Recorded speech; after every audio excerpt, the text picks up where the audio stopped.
안녕하십니까. 오늘은 계시록 6장에 어두워지고 떨어지는 해달별 의미에 대해서 알아보도록 하겠습니다.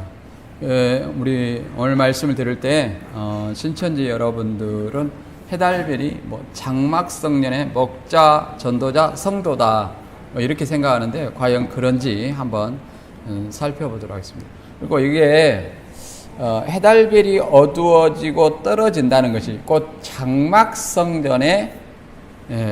장막성전이 일곱 머리 청지기에 의해서 멸망당하는 것을 의미하는가. 그리고 두 번째, 재림 때의 해달별이 장막성전에 멸망을 당한가. 이 두 가지에 대해서 알아보도록 하겠습니다. 근데 성경에 보면 해달별이 물론 창세기 37장 9절에서 11절 보면 야곱의 가족을 해달별이라고 얘기를 했습니다.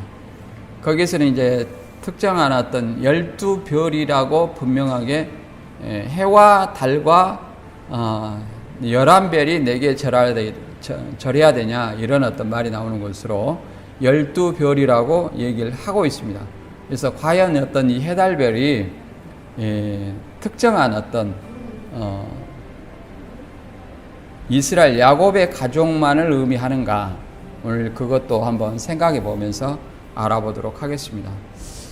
본문을 읽어보면 먼저 계시록 6장 12절부터 14절 보면 내가 보니 여섯째 인을 떼실 때에 큰 지진이 나며 해가 총단같이 검어지고 온 달이 피같이 되며 하늘의 별들이 무화과 나무가 대풍에 흔들려 선 과실이 떨어지는 것 같이 땅에 떨어지며 하늘은 종이축이 말리는 것 같이 떠나가고 각 산과 섬이 제자리에서 옮기우매 이렇게 기록되어 있습니다. 그러니까 여섯째 인을 뗀다는 것은 책을 펼치면서 심판한다는 내용이에요. 물론 신천지 논리로 말하면 책을 편다는 것은 84년 3월 14일로 봐야 되겠죠. 왜 그러냐면 84년 3월 14일까지는 그 전까지는 책이 펼쳐지지 않은 어두움의 때이기 때문에 책이 펼쳐졌다고 말할 수 없겠죠. 그래서 84년 3월 14일부터 책이 펼쳐져야 되는 거예요. 근데 논리 신천지는 또 모순이 책이 펼쳐지면 또 다시 멸망의 42달이라는 거예요. 그러니까 책이 펼쳐지면 84년 3월 14일부터 펼쳐져야 되는데 또 그 내용을 보면 42달의 멸망의 기간이라 한다. 그래서 이런 어떤 논리가 맞지 않는 거예요.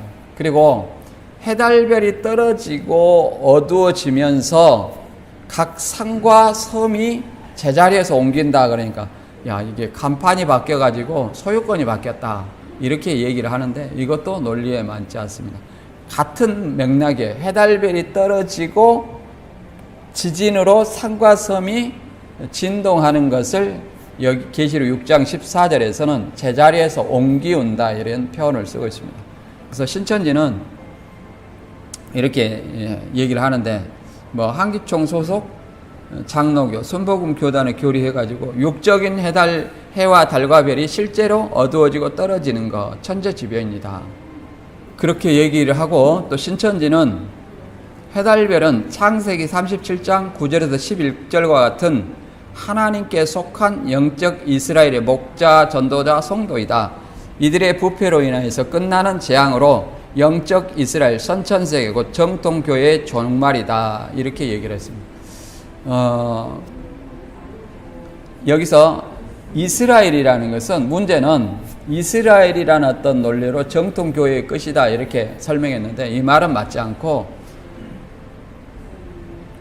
장막성전을 이스라엘이라고 얘기를 하거든요. 더 나아가서 장막성전은 기독교회를 대표한다 얘기를 했는데 맞지 않는 것은 항상 하나님의 역사는 선민을 기준으로 해옵니다. 그래서 하나님을 안 믿는 사람은 이미 심판받은 거예요. 그래서 아담 때는 하나님이 아담에게 언약을 했기 때문에 아담이 범죄함으로 아담을 심판했고, 그럼 나머지 다 심판받는 거죠.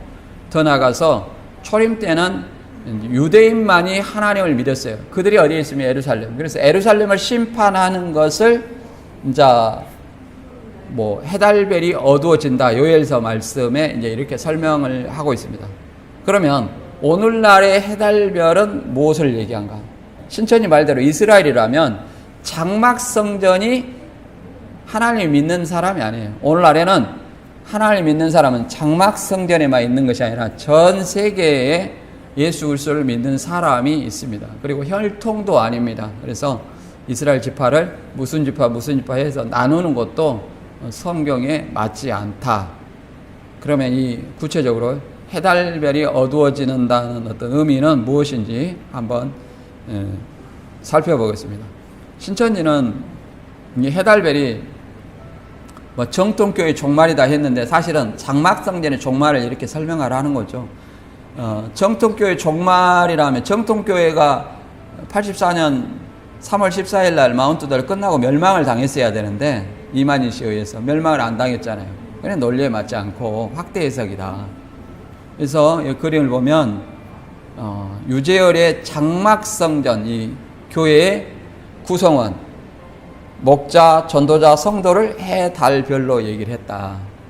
그리고 이들의 멸망을 이들이 언약을 어기고 배도하고 이방 마귀 일곱 목자의 침노로 멸망을 당해서 해달별이 어두워졌다. 이런 논리예요. 뭐 이것이 과연 맞는지 생각을 해봐야 됩니다.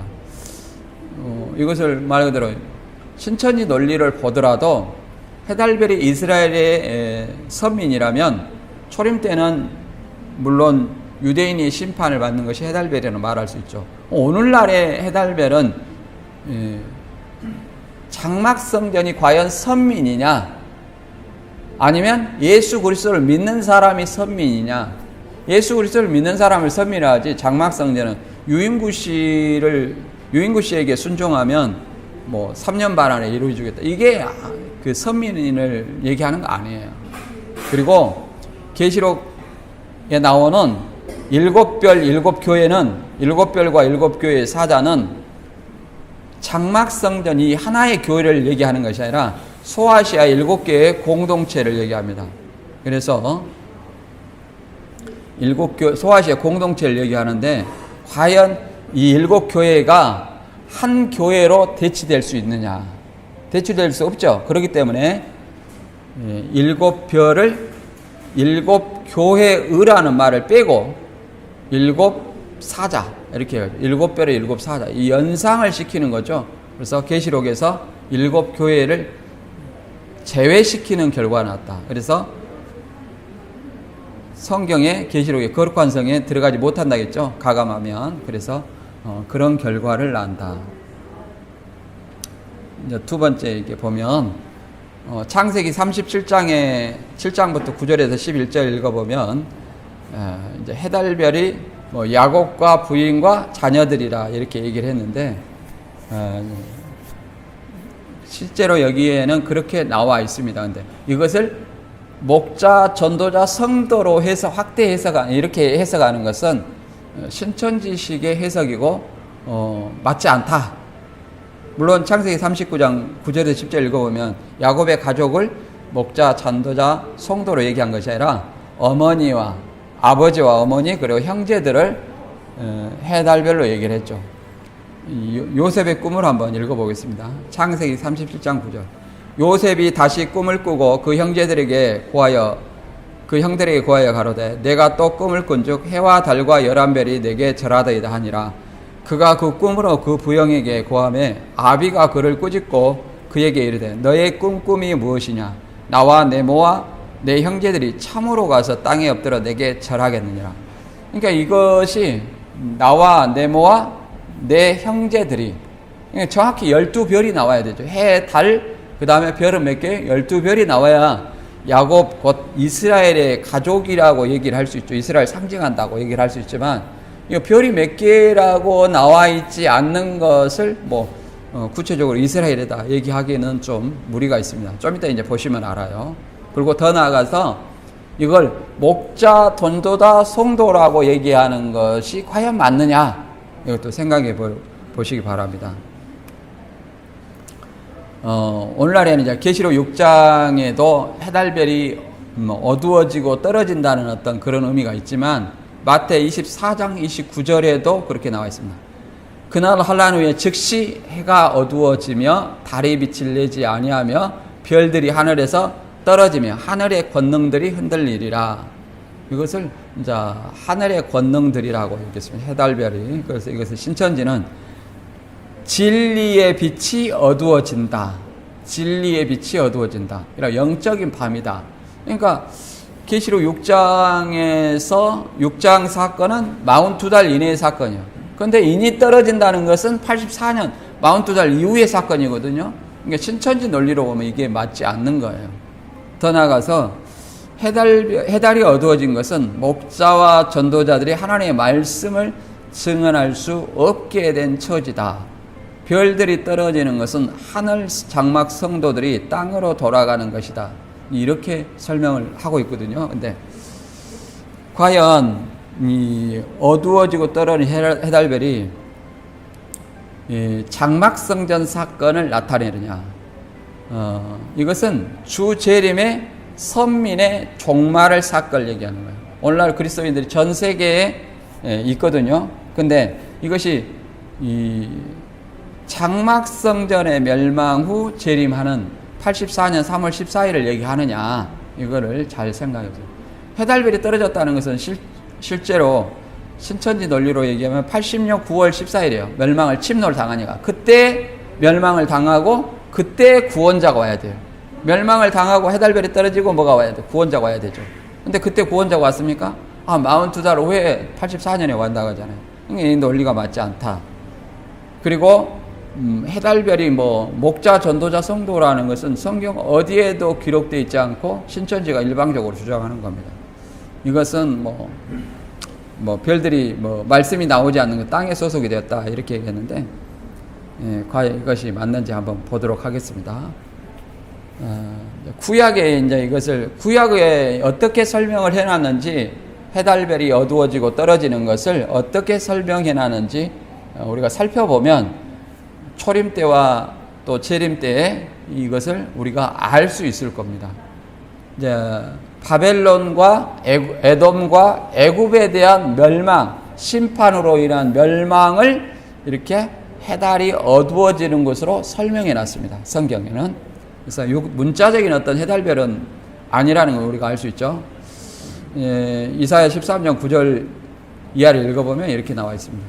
여호와의 날 곧 잔혹히 분냉과 맹렬히 노하는 날이 임하여 땅을 황무케 하며 그 중에서 죄인을 멸하리니 하늘의 별들과 별떨기가 그 빛을 내지 아니하며 해가 돋아도 어두우며 달이 빛을 비치지 아니할 것이로다. 이렇게 설명하고 있습니다. 그런데 이거 1절에 읽어보니까 이 아모스의 아들 이사야가 바벨론에 대하여 받은 경고라. 바벨론은 그러면 바벨론이 심판받아서 멸망하는 것을 해달별이 하나님의 어떤 진노로 인해서 해달별이 어두워진다 이렇게 설명을 하고 있어요. 그 중에서 죄인을 멸하리니, 그러니까 하나님이 심판하면 해달별 어떤 어두워진다는 것은 바벨론의 어떤 죄인들을 심판하는 것을 설명하고 있다. 그런데 여기에서 바벨론을 심판하는 것은 사실은 페르시아 왕 고레스에게 멸망을 당했습니다. 페르시아 왕 고레스에게 멸망을 당했어요. 그것을 이제 해달별이 어두워지는 걸로, 하나님의 진노로 해달별이 어두워진 걸로 설명하고 있죠.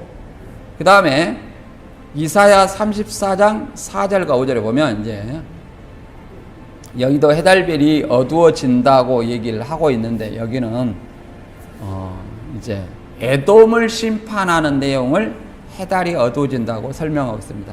한번 읽어볼게요. 이사야 34장 4절.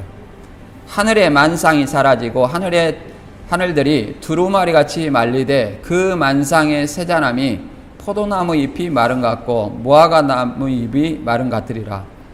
여호와의 칼이 하늘에서 족하게 마셨은즉 보라, 이것이 에돔 위에 내리며 멸망으로 정한 백성 위에 내려서 그를 심판할 것이다.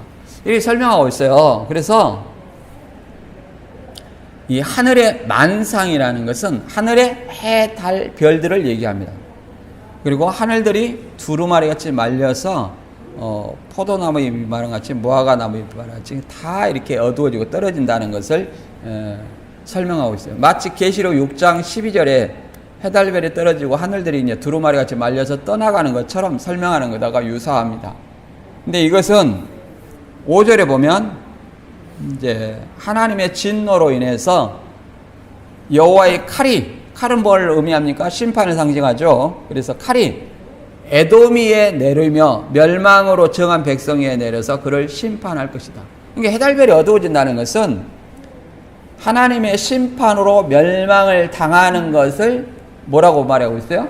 해달이 어두워진다. 그런데 여기는 어디를 해달별이라고 설명하고 있냐면 에돔을 심판하는 걸 얘기를 하고 있다. 에돔은 뭐냐? 에서의 후손입니다. 에서의 후손이 에돔을 얘기하는 거예요. 그러면 에돔을 왜 심판하려고 하느냐?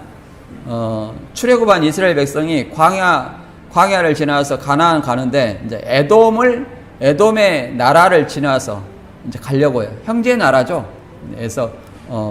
에서와 야곱이니까 야곱의 형제죠. 형제의 나라니까 지나가겠다 그런데 에돔이 칼을 들고 나와서 절대 지나가지 못하게 했어요. 그래서 이 이스라엘 백성이 돌아가는 거예요. 홍해길로 돌아가니까 그걸로 인해서 하나님을 원망하게 돼서 심판을 받게 되는 겁니다. 더 나아가서 BC 586년 바벨론이 예루살렘을 침공할 때에 또 이 에돔이 예루살렘을 침공할 때 바벨론한테 협력을 했어요. 그래서 이것이 에돔을 심판하는 계기가 됐다. 그래서 에돔을 심판하는 것은 해달별이라고 이렇게 해달별이 어두워지고 하늘들이 두루마리 같이 말리는 것처럼 설명이 된 겁니다. 그리고 또 애굽왕 바로에 대해서 애굽의 바로의 어떤 심판을 또 이렇게 해달이 어두워지고 별들이 떨어지는 걸로 설명을 해놨습니다. 에스겔 32장 7절에 보면 내가 너를 불 끄듯 할 때에 하늘을 가리워 별로 어둡게 하며 해를 구름으로 가리우며 달로 빛을 발하지 못하게 할 것이며 하늘의 모든 밝은 빛을 내가 내 위에서 어둡게 하여 어두움을 내 땅에 베풀리로다. 나 여호와의 말이로다.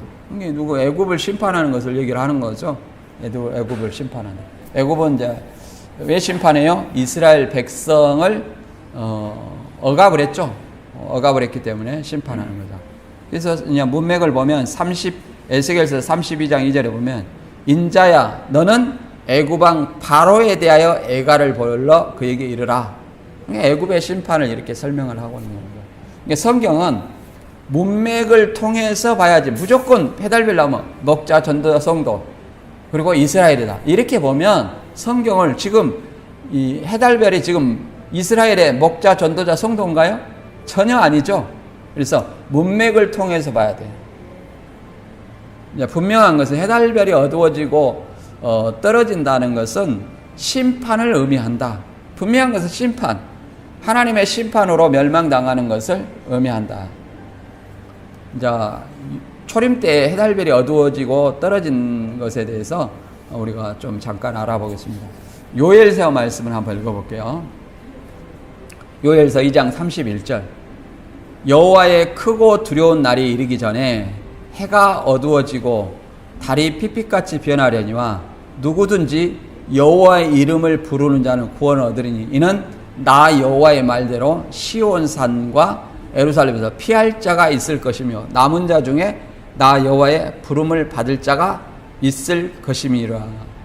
자, 여호와의 실체로 오신 분이 누굽니까? 예수 그리스도죠. 예수 그리스도예요. 예수 그리스도인데 이제 하나님의 여호와의 크고 두려운 날이 이르기 전에, 그러니까 하나님이 오시기 전에 뭐가 이루어진다는 거예요? 해가 어두워지고 달이 핏빛 같이 변하는 이런 일이 있다.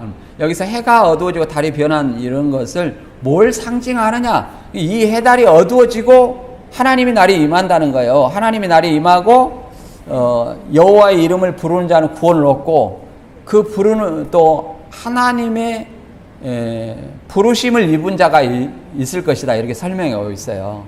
그런데 어디서 부름을 받느냐? 해달이 심판받을 때 거기서 부름받을 자를 얘기를 하는 거예요. 근데 해달이 어두워지는 것을 32절에 보니까 나 여호와의 말대로 시온산과 에루살렘에서 피할 자가 있을 것입니다. 그러면 해달별이 어두워지는 것은 뭐예요? 에루살렘이 심판을 의미한다. 에루살렘은 선민을 육적 아브라함의 혈통을 심판하는 걸 얘기하는 거예요. 아브라함의 혈통을 심판하는 중에 누가 있어요? 피할 자. 그 다음에 하나님의 부름을 받을 자. 누가 부름을 받고 누가 피합니까? 여호와의 이름을 부르는 자. 이 사람 누구였어요? 누구든 주의 이름을 부르는 자는 구원되리라. 로마서 10장에 이렇게 설명되어 있죠. 주의 이름을 부르는 자는 누구예요? 예수 그리스도의 이름을 부른다는 것은 예수 그리스도의 이름을 믿는 자를 얘기를 합니다. 그러니까 예루살렘의 심판과 더불어 누가 등장한다는 거예요? 메시아가 등장하는 것을 설명하고 있습니다. 이거 실제로 예수님이 메시아라는 것을 상징하기 위해서 예수님이 십자가에 달리심으로 해달이 실제로 어두워지는 사건이 있었어요. 마태 27장 45절 이하 읽어보면 제6시로부터 온 땅이 어두움에 임하여 제9시까지 계속하더니 예수의 부활 후에 저희가 무덤에서 나와서 거룩한 성에 들어가 많은 사람에게 보이니라. 백부장과 함께 예수를 지키던 자들이 지진과 그 되는 일들을 보고 심히 두려워하여 가로되 이는 진실로 하나님의 아들이었도다 하더라. 그렇죠? 지금 어두움이 예수님이 십자가 지시니까 십자가 지시는 것은 예루살렘의 뭐예요? 무너짐이죠. 예수님이 이 예루살렘 성전을 헐라 그러잖아요. 근데 육적인 예루살렘이 아니라 무슨 성전이었어요? 예수님 자신의 십자가의 죽음을 의미하죠. 그러니까 예수님의 십자가 죽음은 예루살렘의 멸망이고 그 다음에 부활은 예루살렘의 다시 새 예루살렘의 어떤 탄생이죠. 그래서 그 예루살렘 멸망으로 인해서 구원자가 다시 출현함을 설명한 것 같습니다. 그래서 백부장과 예수와 함께 있던 자들이 이는 진실로 하나님의 아들 곧 메시아였다 이렇게 고백을 하잖아요. 이들이 이제 하나님을 알아보는 거잖아요. 이것을 이제 사도행전 2장 20절 이하에 이제 요엘서 말씀을 다시 인용해서 설명을 하는 거예요. 이제 이것은 두 가지를 설명하고 있어요. 요엘서 성경을 통해서 디아스포라 15개국의 디아스포라 유대인들에게 보혜사 성령을 얘기할 수 없어요. 보혜사 성령은 그들에게 하신 말씀이 아니에요. 제자들에게 11제자에게 하신 말씀이기 때문에 그들은 알지 못해요. 그래서 구약의 요엘의 말씀을 인용해서 베드로가 설명을 해주는 거예요. 첫째, 너희가 임한 이 성령은 말세에 부어주는 영이다. 하나님의 성령이다. 그리고 이것이 예수님이 구원자라는 것을 알려주기 위해서 이제 해달이 어두워지고 주의 이름을 부르는 자는 구원을 얻으리라 하지 않았느냐 이걸 설명하면서 그 예수가 십자가에 죽으시고 3일 만에 부활하신 이 예수다 이걸 설명하는 거예요. 사도행전 2장 20절 이하 읽어보겠습니다. 주의 크고 영화로운 날이 이르기 전에 해가 변하여 어두워지고 달이 변하여 피가 되리라. 누구든지 여호와의 이름을 부르는 자는 구원을 얻으리라 하였느니라. 그러죠? 요엘서 말씀을 그대로 인용하는 거예요. 누구한테? 지금 이스라엘한테 그렇게 얘기하잖아요. 그러니까 지금 그 예루살렘 성 중에 시온산 중에 부르심을 얻고 피한 자, 남은 자 중에 피할 자가 있다는 거예요. 그들이 이제 여호와의 이름을 부르면 구원을 받는다는 것을 다시 설명하는 거예요. 그래서 22절에 이스라엘 사람들아 이 말을 들으라. 너희도 아는 바니 하나님께서 나사렛 예수로 큰 권능과 기사로 표적을 너희에게 베푸사 너희 앞에서 그를 증거하셨느니라.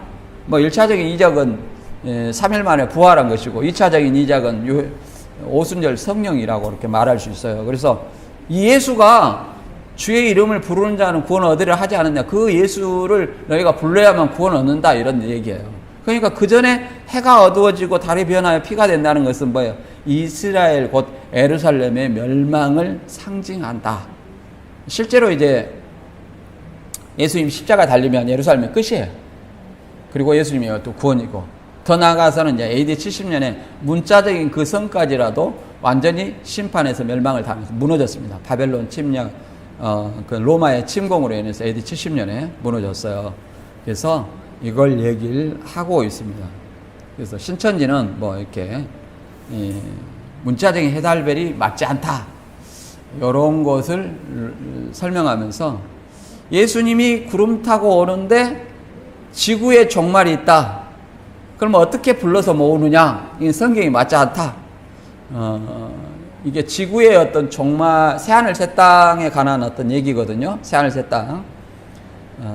해달별이 어두워지면 죽어 주체림하는데 지구촌이 멸망을 당하면 택한 자를 어떻게 멸망을 모을 수 있느냐?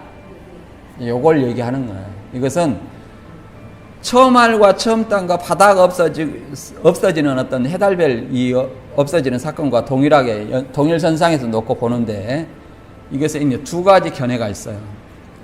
전 세계가 파괴되고 다시 창조되느냐 하는 어떤 세계 파괴설과, 아니면 이 세계를 놔두고 다시 새롭게 한 새하늘과 새 땅이냐.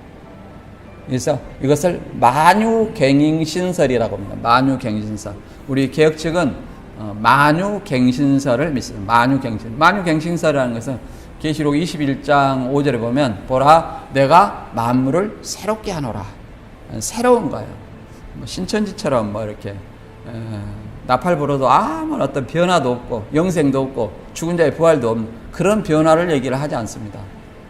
그래서 이제 여기 그림 보면 핵전쟁, 지구 파괴, 인류 종말, 이렇게 뭐 그림을 설명했는데, 우리 이렇게 믿는 것이 세계 파괴설이고, 우리 개혁 측은 그렇게 믿지 않습니다.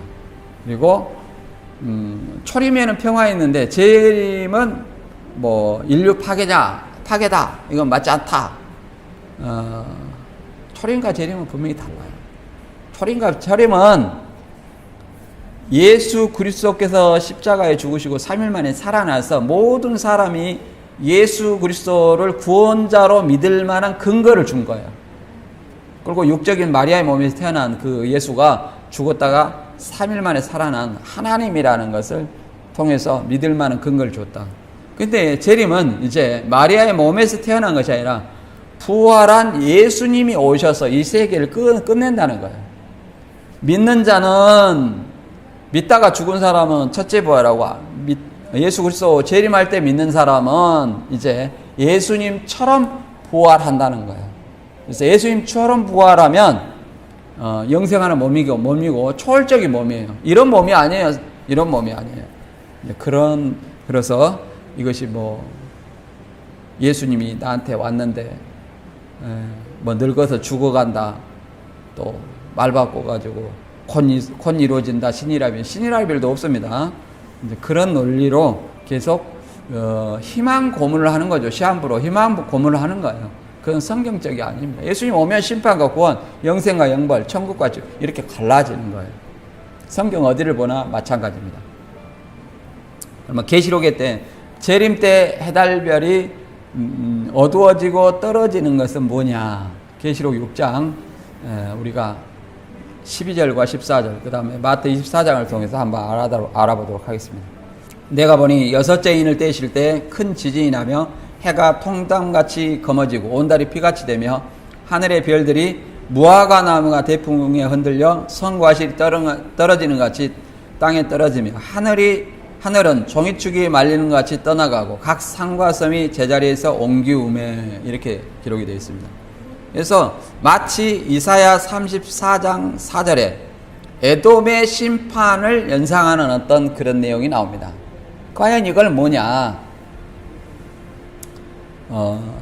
이것이 동일하게 마태 24장 29절 이하에도 나옵니다. 그날 환란 후에 즉시 해가 어두워지며 달이 빛을 내지 아니하며 별들이 하늘에서 떨어지며 하늘의 권능들이 흔들리리라. 그때 인자의 징조가 하늘에서 보이겠고 그때 땅의 모든 족속들이 통곡하며 그들이 인자가 구름을 타고 능력과 큰 영광으로 오는 것을 보리라. 저가 큰 나팔 소리와 함께 천사들 보내리니 저희가 그 택하신 자들을 하늘 이 끝에서 저 끝까지 사방에서 모으리라.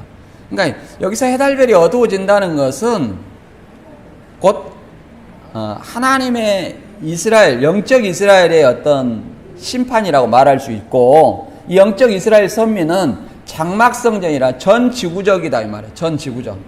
그래서 누가복음 21장 35절에 이날은 온 지구상에 임하는 날이라. 온 지구상에 임하는 날이라는 거예요. 온 지구상에.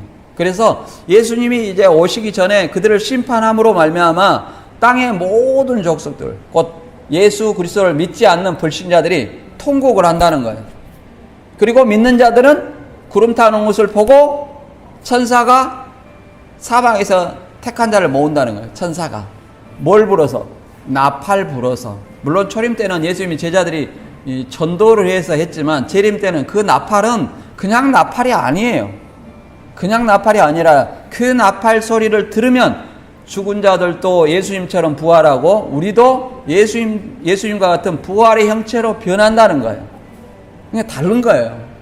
예수님과 같은 몸은 초월적인 몸이다. 부활의 몸이지만 초월적인 몸이다. 왜?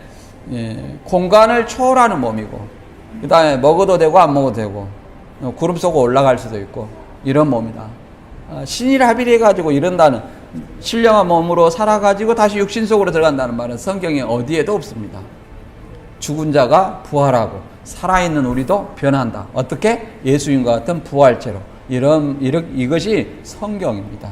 그래서 추수는 순식간에 하는 것이지 계속 전도해라 이렇게 해가지고 전도해라 해가지고 뭐 내가 천사다 그런 논리가 아닙니다.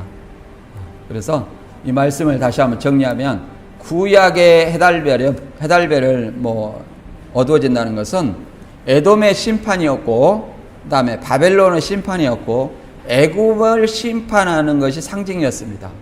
그리고 초림 때 해달별이 어두워진다는 것은 예루살렘 곧 육적인 이스라엘의 심판하고 또 누가 나왔어요? 거기에서 주의 이름을 부르는 자, 곧 예수 그리스도를 믿는 자가 나온다는 것을 설명하고 있습니다. 그러니까 유대인의 심판과 구원이에요. 유대인의 심판과 구원이에요. 그럼 재림 때 해달별은 뭐냐? 이제 예수 그리스도를 믿는 사람이 전 세계에 있어요. 전 세계에 있기 때문에 세상 속에 그리스도인들을 먼저 심판하겠죠. 더 나아가서 누구도 심판해요. 당연히 세상은 안 믿으니까 심판받는 거예요. 그래서 이것이 세상 끝을 설명하는 겁니다. 세상 끝. 세상 심판과 세상 끝 후에 누가 오는 거예요? 예수님이 구원자로 오시죠. 그래서 예수 그리스도의 재림은 불신자 심판과 그리스도인의 구원이다. 이렇게 이해를 해볼 수 있습니다. 그래서 데살로니가 후서에도 이렇게 설명하고 있습니다. 물론 신천지에는 장막성전이 교회 하나가 7교회다고 얘기를 하는데, 그 교회 하나를 7교회라고 하면 이렇게 신천지나 믿지 누가 믿겠어요? 교회 하나 만들어 놓고 이것이 7교회다. 별도 없었는데 별 붙여놓고 이거 7교회다. 7별은 7교회의 사자. 이 교회의 의는 어디가 있냐면 교회의 의. 그래갖고 교회가 목사라고 해가지고 7별은 7사자. 7사자를 보면 7별을 연상하거든요. 7별을 보면 7교회를 연상하게 하는, 사실은 성경에서 가감하는 것이다. 왜곡하는 거예요. 왜곡하는 것이다. 그리고 교권 박달이 멸망이다. 무슨 예수님 와가지고 지금 영생과 영벌 심판과 구원하는데 교권 박달이 무슨 소용이 있습니까? 다 예수님이 오실 때까지 어떻게 믿었느냐. 잘못 안 믿으면 심판이고, 복음을 잘못 믿어도 심판이고, 믿는 자는 구원받는, 이걸 설명하는 것이지. 예수님 왔고, 예수님 왔는데 예수님 앞에서 성경 가르칠 일이 있어요? 없다. 성경은 예수님이 오실 때까지 어떻게 우리가 신앙해야 되는가, 그걸 알기 위해서 필요한 거지. 예수님 와가지고 예수님 앞에서 성경 가르친다는 거예요. 신천지 논리가 그렇죠. 예수님이 이만희 총회장한테 왔으니까 너희 성경 가르쳐가지고 예수님이 이만희 총회장한테 왔다고 가르쳐라. 이런 논리가 어디 성경이겠습니까? 예수님 오면 바로 심판이다. 데살로니가후서 2장 8절 한번 읽어보겠습니다. 그때 불법한 자가 나타내니 주 예수께서 그 입의 기운으로 저를 죽이시고 강림하여 나타나심으로 패하시리라. 그러잖아요. 예수 그리스도 강림하심으로 나타남으로 불법자가 이제 심판을 받고 끝나는 거예요. 그래서 재림 때 장막성전의 7머리 10뿔이 열불에 의해서 멸망을 당한다고 했는데, 청지기 교육원이라는 거 학원인데 장막성전에 들어간 사람도 없는데 어떻게 멸망을 시킬 수 있습니까? 신천지 논리로도. 그건 없어요. 들어가지도 않고 막 마술 부리는 거예요. 내가 설교도 안 했는데 너가 비진리로 멸망을 당해라, 뭐 연불에 오면 그렇게 된다는 거예요. 들어가야 신천지 논리로도 들어가서 설교를 해야 비진리 듣든지 말든지 할 거 아니에요. 안 들어갔는데 어떻게 설교를 들을 수 있어요? 이것은 그런 것이 아니다. 그래서 주 재림으로 불법자와 복음을 순종치 아니한 자들의 심판을 의미한다. 그리고 믿는 자는 구원이다. 그 다음에 두 번째, 초림 때와 재림 때의 심판이 같은가? 왜 그러냐면 재림은 초림 때와 같다 해갖고, 재림 때도 길예비 사자가 있다, 언약의 사자가 있다, 약속의 목자다, 이제 구원자라 아니라는데, 이것은 약속의 목자나 구원자나 메시아나 다 같은 말이에요. 같은 말이에요. 그래서 과연 초림 때와 재림 때가 같은지 한번 살펴보도록 하겠습니다. 초림 때와 재림 때의 심판은 같은가? 이제 요한복음 3장 18절 보면 이런 말이 있어요. 우리는 이제 안 믿는 사람만 무조건 심판받는다. 그런데 믿지 않는 자는 이미 믿지 아니함으로 심판받았다고 설명합니다. 요한복음 3장 18절에 읽어볼까요?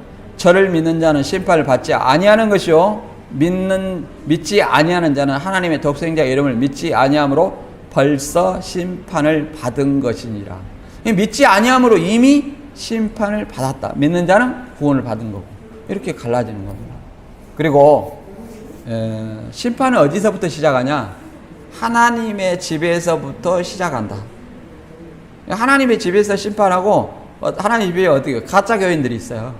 믿지 않는다는, 복음을 순종치 아니한 사람들, 무늬만 교인들이 있어요. 이 사람들은 이제 우리 사람은 구분할 수 없지만 하나님이 이제 구분을 하시는 거예요. 심판하고, 이제 안 믿는 사람들은 자동으로 심판이에요. 이제 베드로전서 4장 17절에 그렇게 나와 있죠. 하나님의 집에서 심판을 시작할 때가 되었나니 만일 우리에게 먼저 하면 하나님의 복음을 순종치 아니하는 자들의 그 마지막이 어떠하며 또 의인이 겨우 구원을 얻으면 경건치 아니한 자와 죄인이 어디 서리오, 이렇게 얘기했습니다. 예수 그리스도를 믿는 자가 의인이에요. 다른 사람은 의인이 아니라. 그래서 하나님의 집에서 심판하는데 만일 우리에게 먼저 그럼 그리스도인들에게 먼저 심판이 가해진다는 거예요. 그래서 그리스도인들에게 심판이 가해지지만 그리스도인들 중에 누가 있어요? 복음을 순종치 아니한다. 이게 성경을 몰라도 순종하지 않을 수밖에 없어요. 그리고 경건치 아니한 자들, 죄인 심판하고, 그 다음에 불신자를 심판하는 거예요. 심판이 이렇게 기록이 됩니다. 그리고 예수님이 초림에 오셨을 때도 뭐다? 세상 끝이었다. 제가 이제 목요일 세대주의 그 유명한 목사님의 설교를 들어봤는데, 그분이 요엘새에 해달별이 어두워진 것은 이제 사도행전 2장에 그렇게 기록되어 있잖아요. 그래서 말세에도 그건 말세에 될 일이다, 이렇게 설명하는데, 그거 과연 그런지 한번 보도록 하겠습니다. 히브리서 9장 26절. 그리하면 그가 세상을 창조할 때부터 자주 고난을 받았어야 할 것이로되 이제 자기를 단번에 제사를 드려 죄를 얻게 하시려고 세상 끝에 나타나셨느니라. 그러니까 예수님이 초림 때 오실 때도 세상 끝이에요. 말세예요. 그러니까 그것을 해달별이 어두워지고 떨어지는 걸로 설명하고 있다. 그러면 재림 때는 뭐냐? 장막성전의 멸망을 얘기하는 거예요. 초림 때 유대인들이 하나님의 선민이었고 유대인들이 이스라엘이었고 그들의 멸망을 예루살렘 멸망이라 했어요. 예루살렘 멸망을 해달이 어두워진 걸 설명했다면, 재림은 예수 그리스도를 믿는 사람들이 장막성전에만 있는 건 아니에요. 이건 굉장히 편협한, 무슨 동맥 잘라갖고 언약하고 나한테 순종하면 3년 반 안에 이루어지고 순종 안 하면 영을 거두어버려. 그게 무슨 심판이겠어요. 그거는 심판도 아니고 그냥 자기들도 구원자 노릇 해 먹으려고 이렇게 모방을 한 거지 그것이 아닙니다.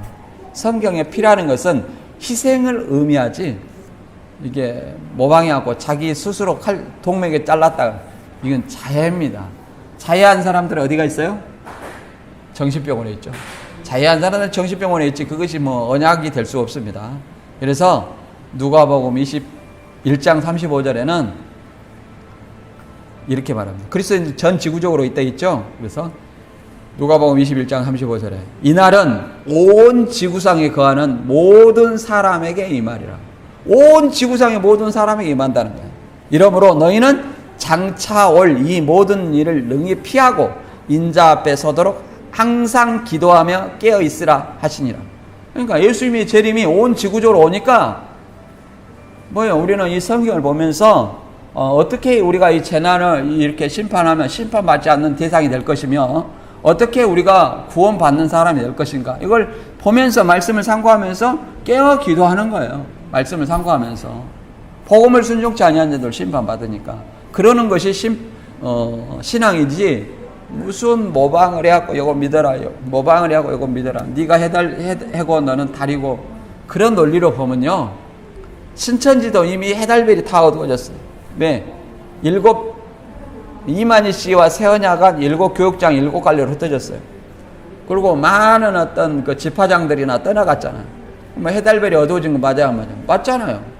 동일합니다. 그래서 이것은 재림 때는 온 지구적 심판, 곧 세상 끝 종말을 얘기하고 종말 후에 예수님이 온다. 이것은 예수님의 강림은 불신자의 심판과 그리스도의 구원을 상징한다.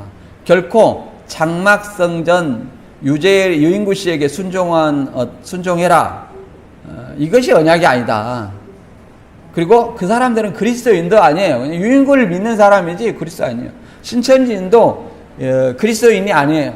신천지는 이만희 씨를 믿는 거지 그리스도 예수를 믿는 건 아니에요. 예수 플러스 이만희가 무슨 이게 그리스도인 아니에요. 다른 예수를 믿는 것이지 그건 그리스도인이 아니다. 그래서 그들은 이미 심판을 받은 거예요. 그래서 주 재림 전 멸망 곧 세상 끝을 해달별로 설명을 했죠. 그래서 장막성전에 목자, 전도자, 성도가 7머리 10뿔에 의해서 멸망당하는 것을 설명하지 않았다.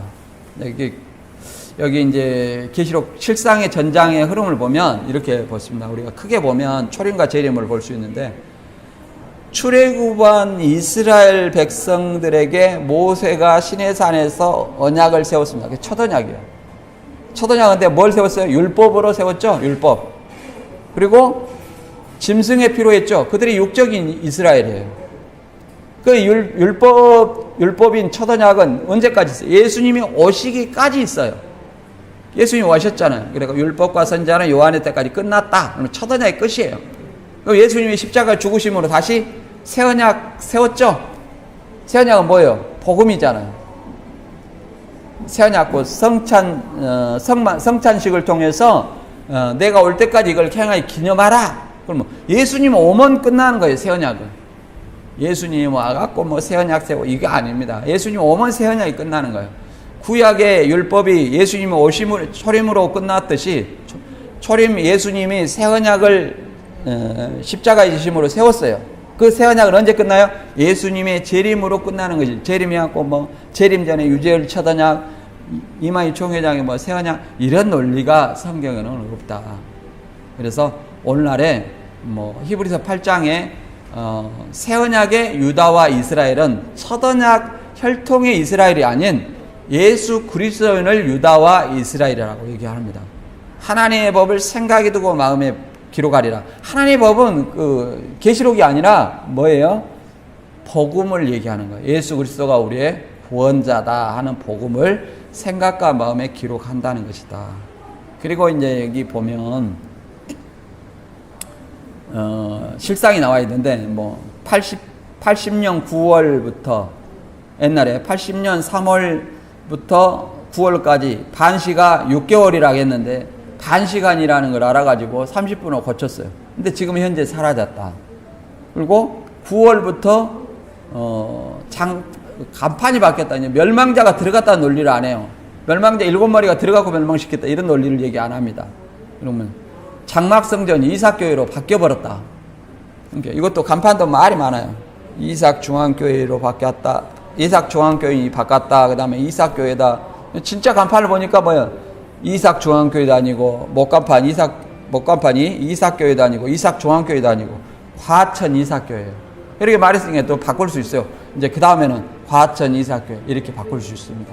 그러나 그것은 15년 9월 6일에 유재열이 감옥 가고 오평호가 담임을 맡으면서 잠깐 목간판을 화천 이삭교회로 달았어요. 언제까지? 77년 12월 20일 날 서울시로 소유권이 넘어갈 때까지 약 2년 정도 잠깐 달았던 거다. 그 다음에 84년 3월 14일 예수님이 재림해갖고 이것이 일곱째 나팔이라는 거예요. 그러면 계시록 11장에 일곱째 나팔이라면 세상 나라가 그리스도 나라가 됐다는 거예요. 그럼 그리스도 나라가 됐다는 것은 모두 죽은 자와 산 자가 부활해서 영생하는 나라라는 거예요. 예수 그리스도를 안 믿는 사람은 이미 심판이 끝났다는 거예요. 심판이. 근데 현재 그렇게 돼 있습니까? 안 믿는 사람들 많고 믿는 사람도 영생하는 사람이 없죠. 이게 논리에 맞지 않다. 그리고 뭐 이때부터 심판을 시작했다는데 그러면 이때부터 인이 다 떨어졌어야 됩니다. 이 계시록 6장에서 8장까지 이제 인이 떨어진다는 것은 팩이 펼쳐진다는 거예요. 책이 그럼 언제부터 펼쳐져야 돼요? 펼쳐지면 빛이 나와야 되죠? 펼쳐지면. 근데 이것이 계시록 6장 사건이라는 거예요. 6장이 인때는 사건이에요. 펼쳐져갖고 빛이 나오는데 80년 9월부터 84년 3월까지 이렇게 멸망의 기간이라는 거예요. 논리에 맞지 않아요. 논리에 맞지 않다. 뭐 시간의 순서로 보니까 맞지 않다. 왜 그러냐? 자, 봐보세요.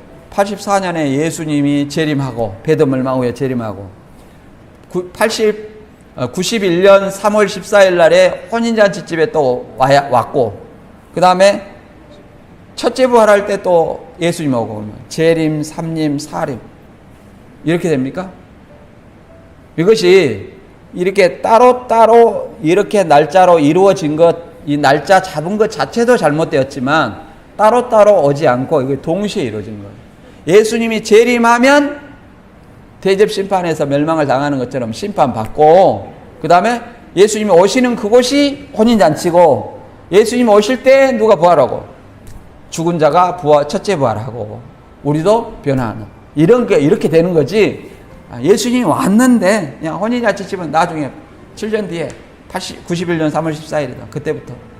그 다음에 또 보니까 순교자 영이 안 왔네. 그러니까 그때는 또 나중에. 이런 것은 완전히 엉터리다. 이제 그래서 모방은 성경을 이루는 것이 아니라 미혹의 수단이다. 모방은 미혹의 수단이다. 이렇게 알고 있습니다. 그래서 신천지가 이렇게 하늘에서 보고 들은 자가 이만희시라고 이렇게 얘기를 하는데 이 보고 들었다는 것은 장막성전의 실상을 보고 들었다는 얘기가 아니에요. 사도 요한이 밤모섬에서 지금 하나님이 이렇게 환상을 통해서 사도 요한한테 계시를 주는 거예요. 그걸 보고 들었다는 거지 무슨 장막성전의 실상을 보고 들었다 이렇게 얘기하는 거 아닙니다. 그래서 계시록 22장 8절에 이것들을 보고 들은 자는 나 요한이 내가 듣고 볼 때 이를 내게 보이던 천사의 발 앞에 경배하려고 엎드렸더니 이렇게 얘기를 합니다. 그래서 보고 들었다는 것은 장막성전의 실상을 보고 들었다. 저 오늘 우유 먹는 걸 봤어요? 근데 누가 네가 진짜 우유 먹었어? 그러니까 사실은 거짓말이거든. 보고 들었다면 명백하게 그거 바뀔 수가 없어요. 내가 분명히 어제 우유 먹었다. 증거도 있다. 이렇게 얘기를 할 수 있는데 보고 들은 것이 바뀔 수는 없어요. 어제 봤는데 누가 얘 지적하니까 바꿔. 이거는 그 보고 들은 것을 바꾼다는 것은 전에 봤던 것이 아니라는 거고 그 말은 거짓말이다. 거짓말은 누구의 자식이에요? 마귀 자식이다.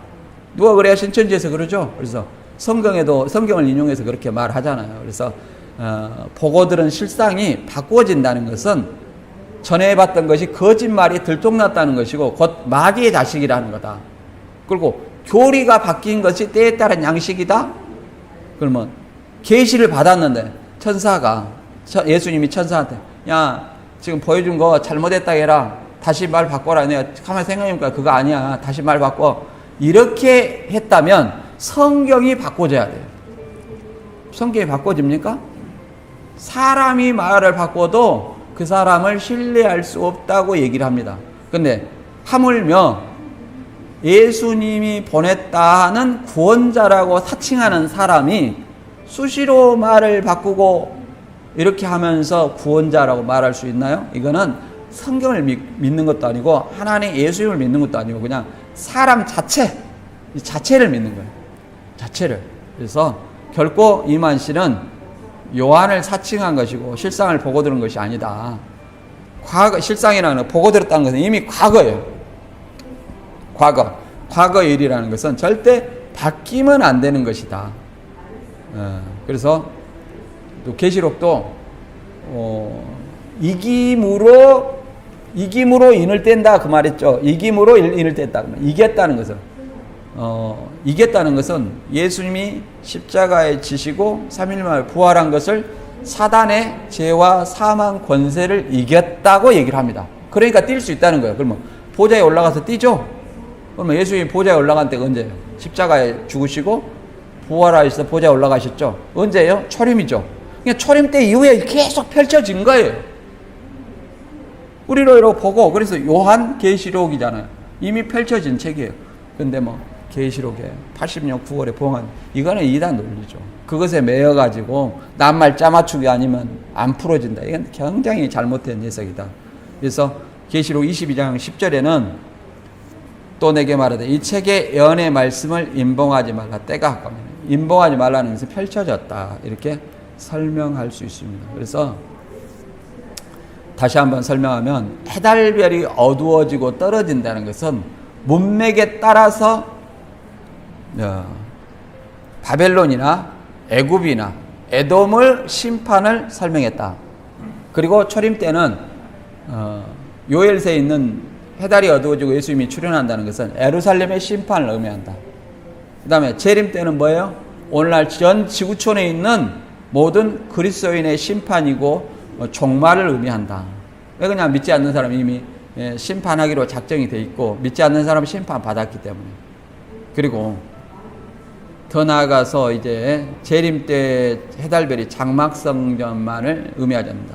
장막성전이나 신천지는 다른 예수를 믿는 거예요. 다른 구원자는 다른 예수예요. 예수란 뜻이 뭡니까? 구원자란 뜻이다.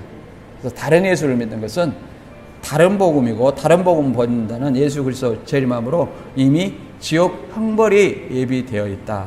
이걸 아시고 우리는 항상 요한일서 4장 1절의 말씀처럼 사랑하는 자들아 영을 다 믿지 말고 그 영들이 하나님께 속하였나 시험하라. 왜? 많은 거짓 선자가 세상에 나왔다고 말합니다. 그래서 신천지에서 말한 가지 마라, 보지 마라, 듣지 마라 할 때 왜 그렇게 하는지 그걸 이유를 생각해 보시기 바랍니다. 왜 그랬어요? 자기의 거짓말이 들통나기 때문에 자기의 거짓이 들통나기 때문에 그렇게 하지 않나 여러분들 생각해 보시기 바랍니다.